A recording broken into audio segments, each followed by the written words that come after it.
Ev navçeya Zirganê ye navenda navçeya Zirganê ye wekû van dîmenan de dibînin ku bi temamî hatiye helweşandin ji aliyê dagirkeriya Tirkiye ve ku bê serûber gundewarên wê û navenda navçeya Zirganê dida ber topên xwe. Ev malên ku hûn dibînin rojavayî navçeya Zirganê ye ku bi temamî hatiye helweşandin. Xelkên vê deverê van taxan dev ji malê xwe geriyan. Ji ber ku wek hûn dibînin bi temamî hatiye helweşandin. Ya xaniye min û ev jî xaniye cîranê min e.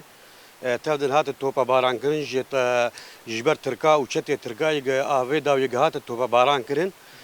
Em ji metirsiyek ceme gelekî çêbû ana em li derketên li gunda jiyan dikin. Em birov vedgerin vê dew em bi şev newêrin em derkevin ji derve radkevin. û em ji dev jî zirgan bernadin. Xaniyê me divê de malê me divirdenê. Le em nikarin ana malê xwe çêkin. Ji ber gem îro ana malê xwe çêkin metirsiyek heye gicar dî bê topa baran kirin û ew millet nikar yani êşek dikşîne ew imkaniyatê wanî xurt tune dikarbin xaniya di derb û sê derb lêkin yani. Ev jî dibistana navçeya Zirganê ye ku ji ber derbên giran niha ji xizmetê derketiye. Xwendekar nikarin derbasî nava vê dibistanê bibin ji ber dagirkeriya Tirkiye derbeyên giran lê dane. Ev dibistan tev de helweşandine wek van dîmenan de dibînin derbeyên giran li dibistanê dane. Ev saziyên ku xizmet ji bo xelkê dikirin di demê dawî de li navçeya Zirganê ji aliyê Tirkiye ve hatine hedef girtin.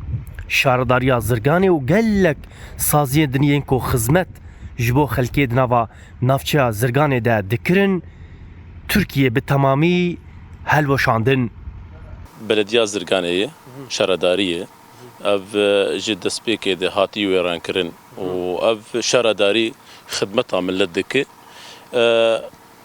Ev çend roj millet hinek vegeriyan ji wan ew jî netirsiyek heye di vegera wan de.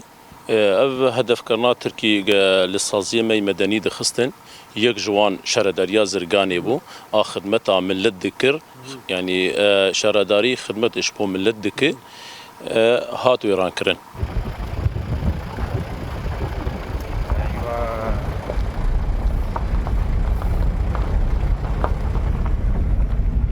Sen misin ya?